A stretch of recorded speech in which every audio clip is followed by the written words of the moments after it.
Bonjour à tous et merci d'être avec nous ce soir, ici même Bassin Labouche chez Canal Austral, bien entendu, dans cette émission qu'on appelle Zigzag, une émission culturelle. Mais aujourd'hui, même si on parle de culture, la culture dans sa globalité. Oui, parce qu'on va parler d'un syndicat aujourd'hui, parce qu'on va parler de l'UNSA territorial, parce que j'ai avec moi José Charles Cos, c'est ça? C'est ça, bonjour Cosé ou Cos, ouais. Cos, voilà. T'es pas tout seul à côté de toi, il y a Karine de Froment.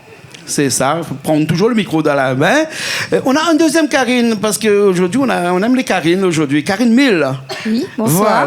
Voilà, Karine Mille, et puis Patrick Gemme, ici, Tout à fait. qui est de La Réunion, et quelqu'un qu'on connaît bien ici, qui est un grand militant syndical. Tout à fait. Voilà, tout à fait. Exactement. On va parler on va parler de la continuité territoriale, on va parler de la vie chère, on va parler de tout ce qui font défaut dans les collectivités territoriales, mais peut-être aussi un petit peu les collectivités métropoles, puisque on a la chance d'avoir avec nous Patrick, un monsieur que tu connais, Charles, oui, avec nous. Explique-nous un petit coup qui c'est ce monsieur, après je vais lui demander qu'est-ce qu'il fait. Écoutez, on a la chance d'accueillir Charles Cos, qui est le nouveau secrétaire général de notre fédération, qui était élu au mois de juin à Montpellier. Et je crois que la fédération avait besoin d'un nouveau souffle. Et je crois qu'aujourd'hui, Charles Cos incarne les valeurs de l'UNSA dans son ensemble des territoriaux. Et d'ailleurs, il commence à tourner des régions par la Réunion, donc je voudrais le saluer, le remercier, parce qu'il a donné une importance à notre région qui est un petit peu particulière, au même titre que ceux des Antilles. En tout cas, je le salue, je le remercie, c'est sa première visite. Et en tout cas, on a pu beaucoup échanger, rencontrer les élus à la Réunion, et on a pu aussi jauger un petit peu la situation dans différentes collectivités. Voilà. Donc, à ce titre, je remercie au nom de l'UNSA Territoire de la Réunion, et je suis fier de l'accueillir aujourd'hui. Voilà. D'accord. En tout cas, merci beaucoup. Karine de Froment, qui est avec nous aussi. Alors, toi, Karine, tu fais quoi ici à l'UNSA? Alors moi, je suis la collaboratrice de Patrick au niveau de la Réunion. On développe depuis maintenant plus d'une vingtaine d'années l'UNSA territoriaux. Et j'ai rejoint l'équipe nationale de Charles au mois de juin. Donc je vais remonter les spécificités de notre territoire afin qu'au plus haut sommet de l'État, on sache ce qui se passe de la fédération. Mais on va aussi rencontrer les ministres et le nouveau gouvernement, et je pourrais à ce moment-là apporter ma pierre et remonter les spécificités de notre île dans la fonction publique territoriale. Bien sûr, politesse n'oblige pas. J'ai commencé par la Réunion pour arriver à vous, mais comme on dit, c'est les derniers qui sont les meilleurs, bien entendu, avec Karine aussi, Karine Mille aussi, secrétaire adjointe générale. Oui, c'est ça. Comme Karine, je suis donc secrétaire générale adjointe de la Fédération UNSA Territoriaux depuis le mois de juin. Mais j'ai commencé à l'UNSA il y a bien longtemps, maintenant presque 20 ans, puisque je suis secrétaire générale du syndicat UNSA du Conseil départemental de la Côte d'Or. Donc pour ceux qui ne connaissent pas, c'est en Bourgogne. Voilà, et donc le siège est à Dijon. D'accord. On a Charles Cos qui est avec nous, secrétaire général. Moi, j'ai juste une question avant qu'on démarre cette émission-là. Est-ce que le syndicalisme est un sacerdoce, c'est quelque chose que on est né, on ne devient pas, on est né comme ça? Écoute, vous êtes né syndicaliste? Merci de nous recevoir, Jean-Claude. Moi, je suis très heureux d'être là. Et la première question que tu soulèves, c'est l'engagement. Et je pense que effectivement, le syndicalisme, on n'est pas nécessairement avec, on n'est pas toujours câblé pour, mais il faut quand même avoir cette fibre d'avoir envie de s'engager pour le collectif. Et le syndicalisme aujourd'hui, c'est ça. C'est un engagement pour le collectif. Ah ouais, un grand philosophe, je crois que c'est pas le Montesquieu qui a dit ne pas s'engager, c'est encore s'engager. Si vous êtes là, tout le monde, c'est que vous êtes engagé. Voilà, merci à monsieur Montesquieu. Qu'est-ce qui va pas dans notre région, à nous, ici, à La Réunion, Patrick, toi qui es plus près des gens ici, qu'est-ce qui va pas ici? Est-ce qu'il y a des gros problèmes qu'il faut remonter comme ça? Écoute, je crois on a beaucoup rencontré les gens, on les a écoutés, enfin les élus. Il y a un problème de dialogue social. Alors, c'est quoi le dialogue social? C'est une définition qui est assez importante. C'est vrai que l'emploi public est important à La Réunion, avec beaucoup de contractuels. Donc des gens qui sont sur des contrats précaires, et ça pose un problème. Je pense que la situation n'est pas tout à fait la même au niveau national. On peut constater qu'à La Réunion, depuis plusieurs années maintenant, on utilise beaucoup les emplois précaires pour faire fonctionner des services publics. Et ça nous pose un problème. Les services publics aujourd'hui de proximité envers les personnes qui ont le plus besoin, on ne peut pas faire fonctionner les services publics qu'avec des gens qui sont sur la précarité. Donc ça pose un problème à La Réunion. Mais alors, le problème de fond, c'est quoi? Pourquoi on emploie beaucoup de gens de façon précaire? C'est interdit par la loi. Normalement, dans la législation du travail, une personne est une personne qu'on respecte, une personne qui vient travailler. Il doit avoir aussi, à un moment donné, la faculté de dire que je vais acheter une voiture, je vais acheter une maison, et aucune banque ne prêtera à quelqu'un qui est contractuel. On sait bien, donc, que ce vivre de façon précaire, pourquoi il n'existe presque pas dans le privé, et il existe énormément dans le public. Enfin, le problème, il ne remonte pas d'aujourd'hui. Je crois que c'est un peu structurel et c'est un petit peu l'histoire de La Réunion. Les maires à La Réunion ont un rôle de buvard social. L'État s'est un petit peu désengagé. Et quand je dis que à La Réunion, l'emploi public a une importance, les autorités territoriales sont le premier employé public. Ce qui veut dire que les gens ont l'habitude de venir s'adresser aux mairies pour avoir un contrat de travail. Sauf qu'on s'est rendu compte aujourd'hui que le nombre est important et qu'on ne peut pas faire fonctionner encore une fois les services publics avec la précarité. Les gens sont en souffrance au travail. Et on parle de problèmes de pouvoir d'achat, de revenus, et tu as raison de dire, pour faire un prêt, c'est compliqué. Donc ça, c'est une décision qui relève de l'autorité territoriale. Nous luttons sans cesse contre la précarité, on n'arrête pas. Mais sauf que le gouvernement a mis en place une loi qu'on appelle la loi de transformation qui a banalisé la contractualisation. Donc aujourd'hui à La Réunion, et on sait bien que le problème de La Réunion, c'est que lorsqu'on va titulariser, on en parlait tout à l'heure, c'est le problème de la majoration de l'indexation. Ça pose un problème au niveau des coûts.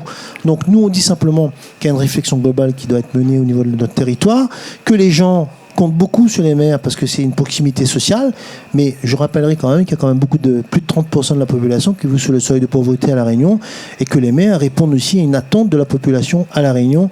Voilà. Bien sûr, et vous savez bien qu'ici à La Réunion, on est ce département où il y a le plus d'employés communaux, bien sûr. Vous savez que généralement, le système d'une commune, il y a un système qui est un fonds d'investissement et puis un fonds de fonctionnement. Et ce fonds de fonctionnement, il y a des communes qui sont à peu près à 80%. Il reste que 20% pour investir.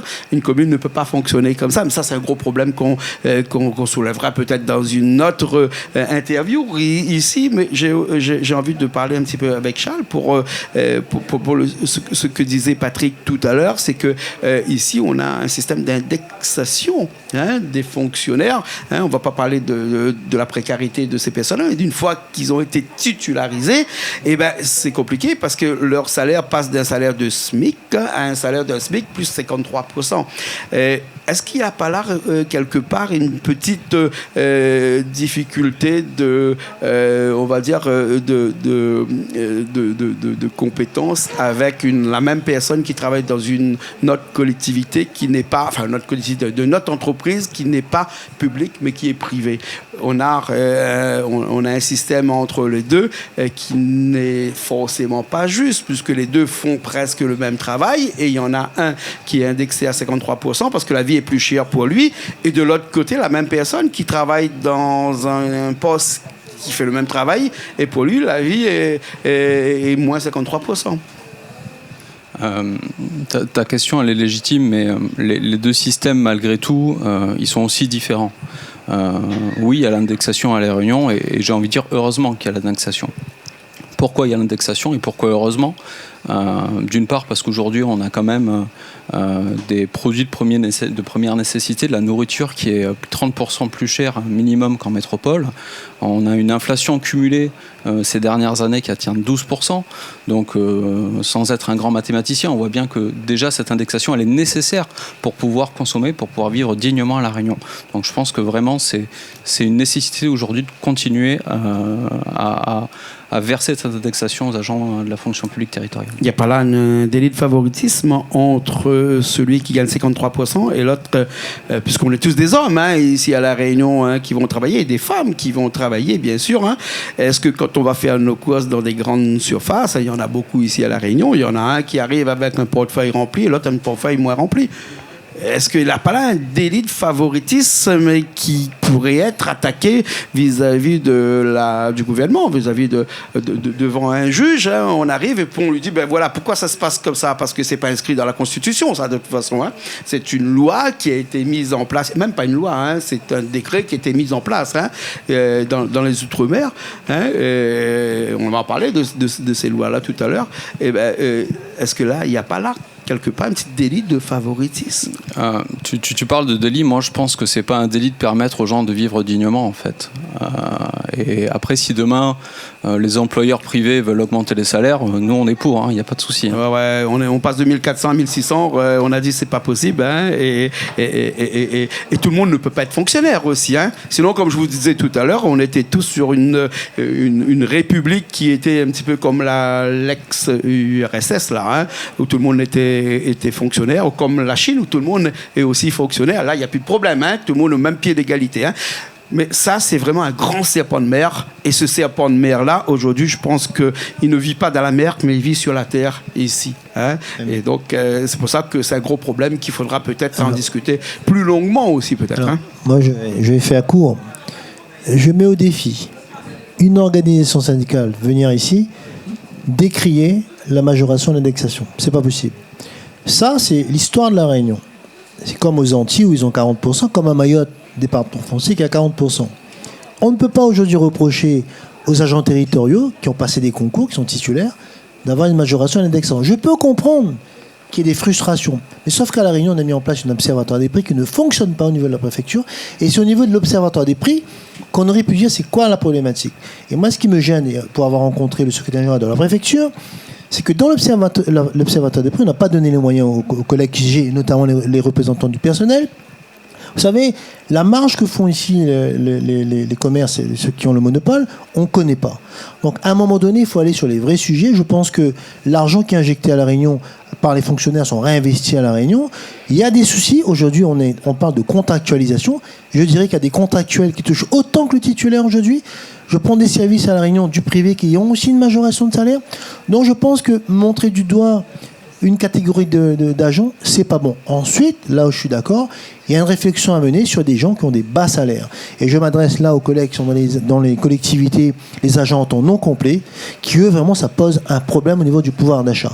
Donc, je pense que chacun doit prendre ses responsabilités, notamment nous, les partenaires sociaux, mais je pense que nos élus, nos députés, nos parlementaires ont aussi une grosse part de responsabilité là-dessus. Bien sûr. Voilà. Bien sûr. On va parler de ce pouvoir d'achat là. On va parler de cette vie chère qui font que lorsqu'on va faire nos courses, on n'arrive pas à remplir notre chariot aujourd'hui comme on le faisait auparavant, puisque la vie est devenue très chère. Les salaires n'ont pas augmenté pour autant. Ils n'ont pas augmenté de façon proportionnelle aux augmentations des prix de la grande distribution, par exemple. Parce que est-ce que vous croyez vraiment que c'est les grands distributeurs ici chez nous à La Réunion qui se font un petit peu le veau gras, qui se remplissent un petit peu la panse et qui se disent qu'ils font beaucoup de marche et que qu'importe si les gens ont ce pouvoir d'acheter ou de ne pas acheter, c'est pas leur problème. Pour eux, c'est le bénéfice qui compte. Qui peut me répondre? Écoutez. Moi, je peux te répondre sur cette question. Pour nous, le problème, si tu veux, de la vie chère, c'est avant tout une question de revenus et pas seulement une question de prix. Alors ça ne veut pas dire qu'il faut agir que sur les revenus et pas agir sur les prix. Il y a une situation qui existe aujourd'hui où tu as des marchés qui sont en situation de monopole, voire d'oligopole. Donc tu n'as pas de concurrence. Et tu as des familles qui détiennent l'ensemble de la chaîne de la distribution. Et ça pose un problème de concurrence. Sur le contrôle des prix, on ne peut pas faire. L'État a un grand pouvoir là-dessus. Il peut aussi aller contrôler ces prix-là et puis dire que voilà, votre marge n'est pas... parce que vous savez qu'ici à La Réunion, il y a un député qui disait ça il n'y a pas trop longtemps, qu'ils ne déposent pas leur bilan, ils ne donnent pas leur marge. Et il y a des œillères sur tout ce qui se passe dans la grande distribution ici. Ça ne va pas s'arrêter là parce que de plus en plus, on a privilégié soi-disant une production locale ici à La Réunion, mais qui ne fonctionne pas puisque la production locale est aussi chère et s'il ne serait-ce plus cher que d'une production qu'on importe ici. Parce qu'il faut savoir qu'ici à La Réunion, on importe l'équivalent à peu près de 6 milliards d'euros de produits qui nous servent dans nos premiers besoins. La nourriture, les vêtements, le confort de la maison, 6 milliards d'euros qui sont importés tous les ans ici à La Réunion. Comment faire pour faire en sorte qu'on arrive à avoir un équilibre et que dis-je, une équité dans cette pouvoir d'achat et dans le fait de vivre bien ici à La Réunion? Il y a plusieurs points dans ce que tu décris. La question du marché, elle est toujours tournée vers l'Hexagone, sur La Réunion.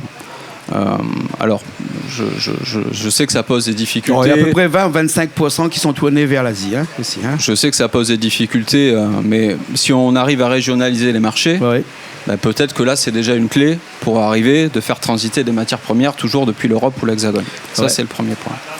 Ensuite, tu parles de l'intervention de l'État.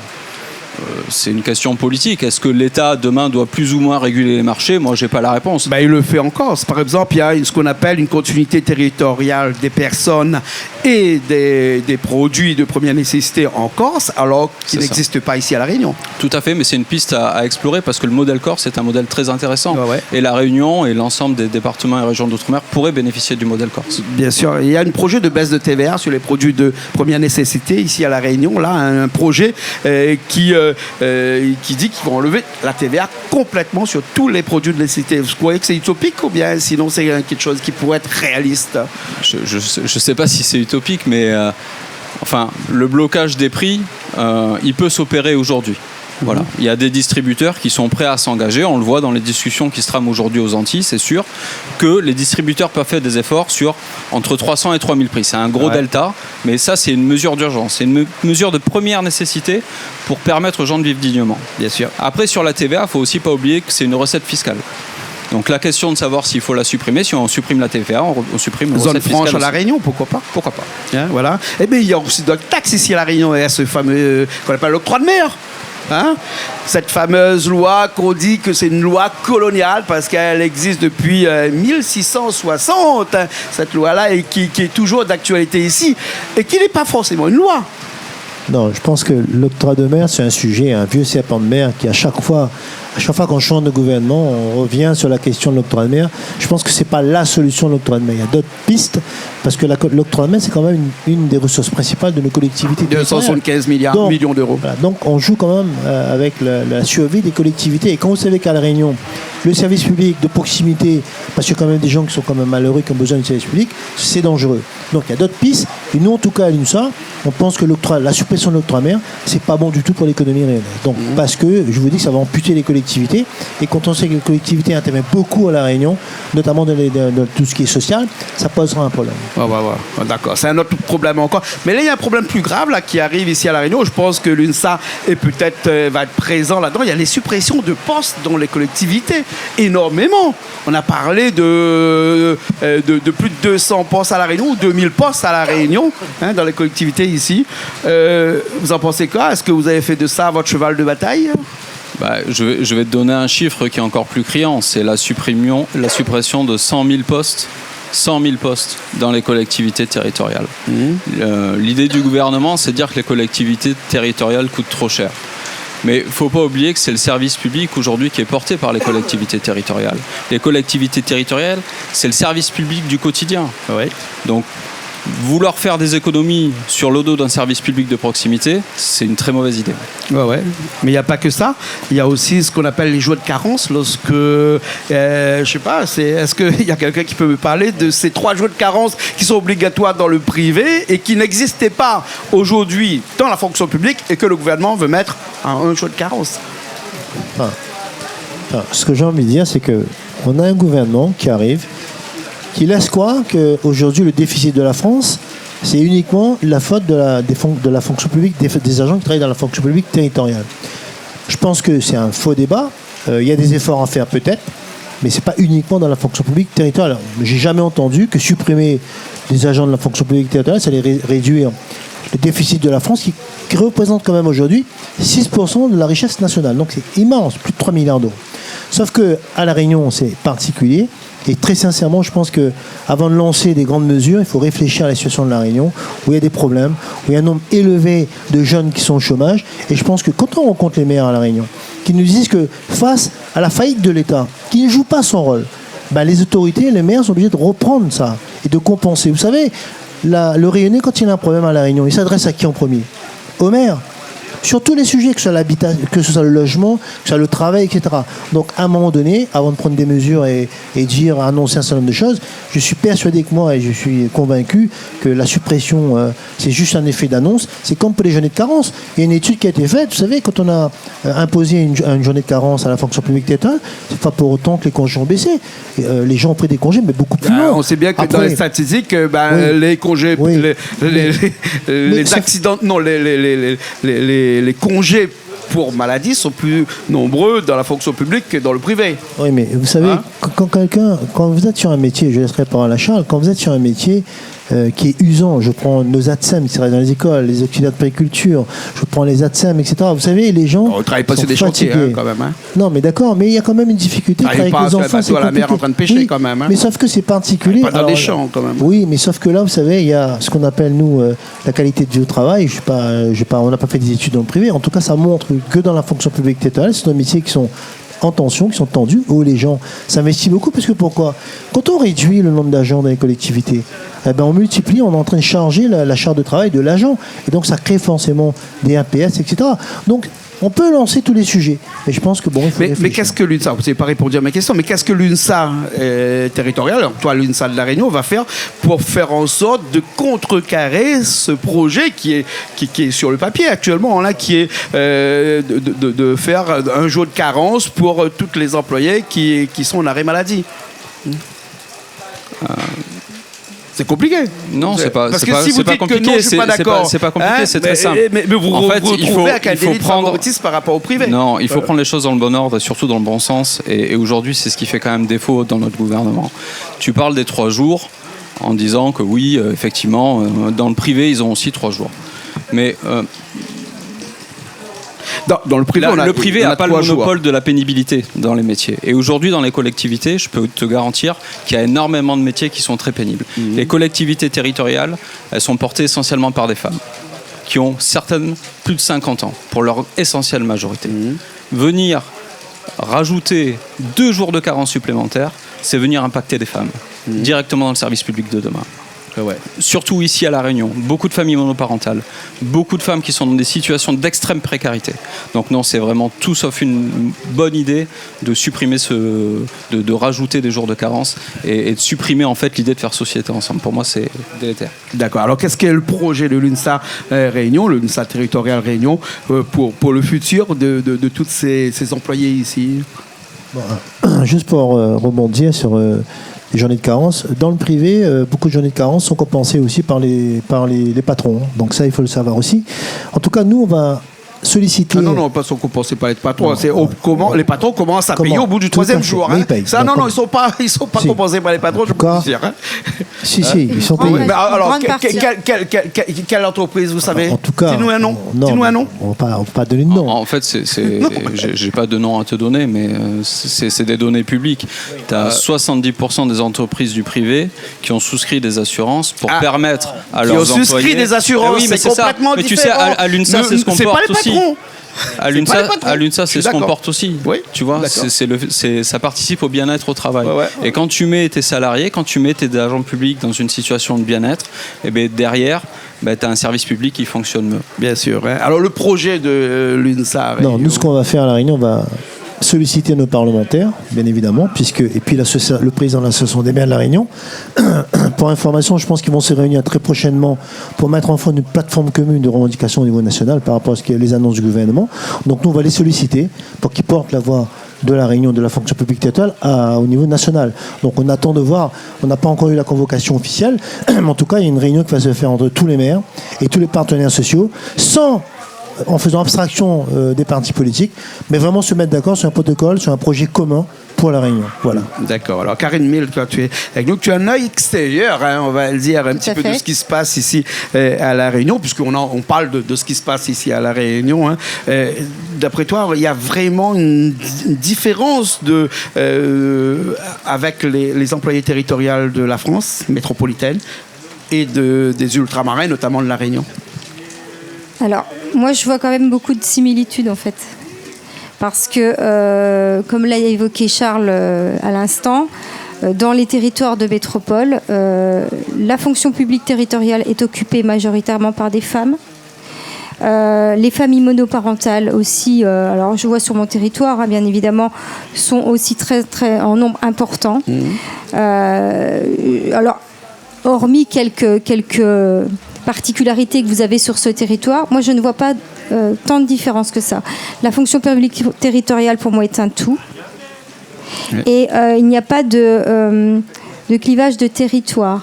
Et puis je voulais dire également que lorsque nous avons vécu la période Covid, les fonctionnaires, et notamment les fonctionnaires territoriaux, ont été loués par la population parce qu'ils ont été au plus près des difficultés.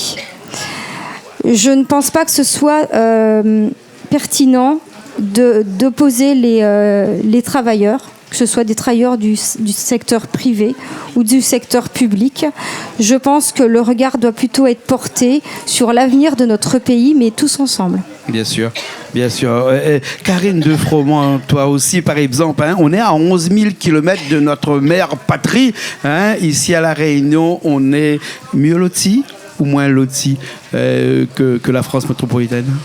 Dans la fonction publique territoriale, c'est ça que tu veux savoir? Dans la fonction territoriale, bien sûr. Hein. Est-ce qu'on est mieux loti ou moins bien loti? Oui.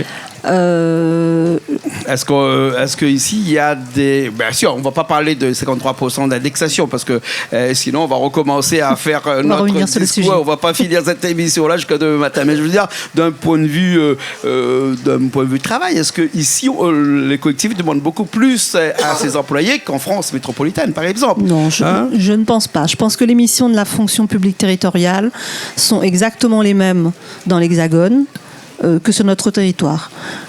Pour moi, la différence qu'on aurait, malheureusement, on sera obligé de revenir là-dessus, c'est que on a un taux d'administration qui est beaucoup plus élevé. On l'a vu, on a rencontré plusieurs élus locaux. Quand en France métropolitaine, dans une collectivité comme par exemple la mienne, hein, la mairie de Saint-Denis, on se retrouve avec 2600 agents. Sur les 2600 agents, on a 600 agents qui sont dans le statut, donc fonctionnaires, et on a 2100 qui sont des agents contractuels.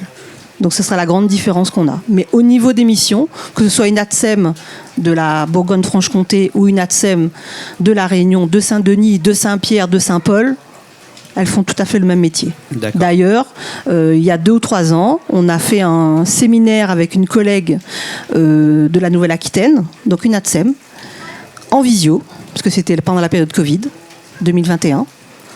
Et les collègues ATSEM de Saint-Paul et de Saint-André se sont complètement retrouvés dans les missions que notre collègue de la Nouvelle-Aquitaine exerçait. Donc pour moi, il n'y a pas de différence. D'accord, d'accord. Et Charles, pour finir cet entretien, là, est-ce que vraiment le plus gros des batailles que vous devez monter ici à La Réunion, c'est de faire en sorte de baisser ce nombre de contractuels qu'il y a ici pour essayer de CDiser au maximum tous ces contrats dits précaires? Oui, bien sûr, Jean-Claude. On défend évidemment une fonction publique forte, et pour qu'elle soit forte, il faut que ce soit une fonction publique de carrière et de statut. Voilà, exactement. Merci beaucoup. Merci beaucoup. Merci, on avait Jean-Claude. Karine Mille avec nous, Patrick Jaime ici avec nous, Karine de Froment aussi, et puis Charles Corse ici. Merci d'être venu, merci d'avoir discuté avec nous. Je me suis fait un petit peu l'avocat du diable dans cette émission. Veuillez m'en excuser, mais il fallait ça pour qu'on puisse trouver des solutions qui sont importantes pour faire en sorte que la fonction publique avance et que la fonction publique retrouve ses lettres de noblesse, comme on dirait dans ces beaux mots français issus du latin. Merci beaucoup. Merci à Richard qui était à la technique aujourd'hui avec nous. Nous, on se retrouve la semaine prochaine dans une nouvelle émission Zigzag, émission culturelle, bien entendu, sur Canal Austral.